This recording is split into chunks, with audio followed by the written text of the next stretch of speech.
Vile tumefurahia sana na play, it was so amazing.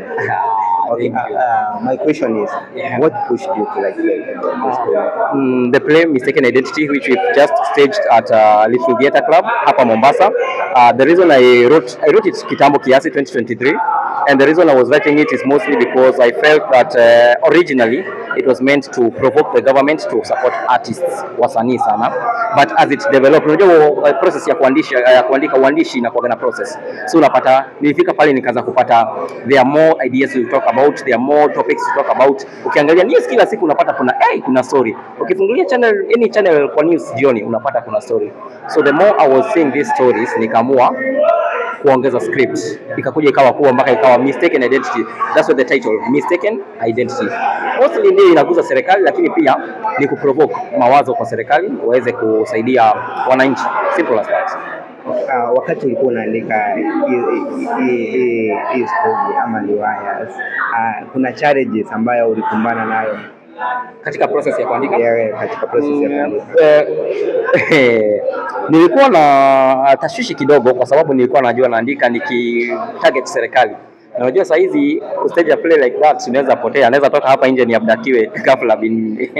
So that was a problem I faced, to try and look for my boldness and toughen up to make sure that I tell this story the way it is bila kuchange vitu ati niweze kubemeleza ama kufurahisha serikali. So maybe that's the biggest problem I went through, ni just took time. Swali lingine ni ile ya tunafaa tutarajie nini ingine kubwa kushinda hii?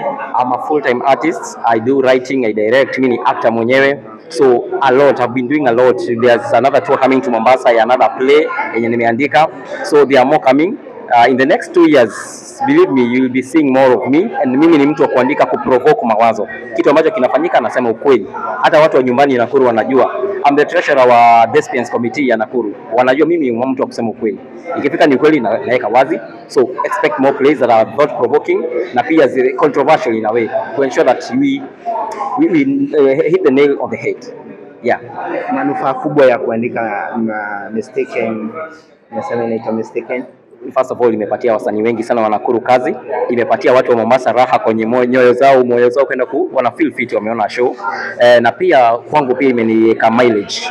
Watu wakiona wanania kama sahi kama wewe unani interview kwa sababu ile play. This is also a mileage. I don't take it for granted. So yeah, imenipea kama mileage ahead. I would say that.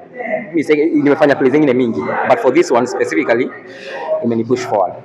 Tangu ufanye hii umesumbuliwa na maboys wa Subaru? Maboys wa Subaru okay, usiwapei chance. Kama sasa hivi nishaonekana kwa kamera, mimi wanioni, nenda kujificha kwenye kitanda mpaka siku kama 2 ndio nionekane tena. Mbona unahofia? Umeona wewe mwenyewe unaona serikali, Wakenya wenyewe wanaona serikali leo inavyofanya. Okay, sisi tu allegedly serikali inavyofanya, na watu naona watu wakipotea, especially watu wa rika yangu Gen Z. So na feel lazima tu kwanza I take a precaution and I be very cautious of my steps around because anything can happen. Si kujijeza kifua kitu hakiwezi kunifanyikia, but we are seeing, tuko na macho tunajionea. One word to the government of this nation. One word to the government. Pull up your socks. You can do better. You can do better.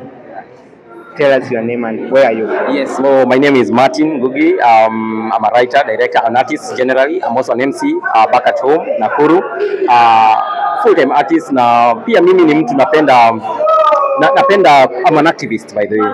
I do activism and I fight for human rights. So yeah, that's basically who I am as a person. But mostly watu wananiita kule mtaani MC Mato. Yes.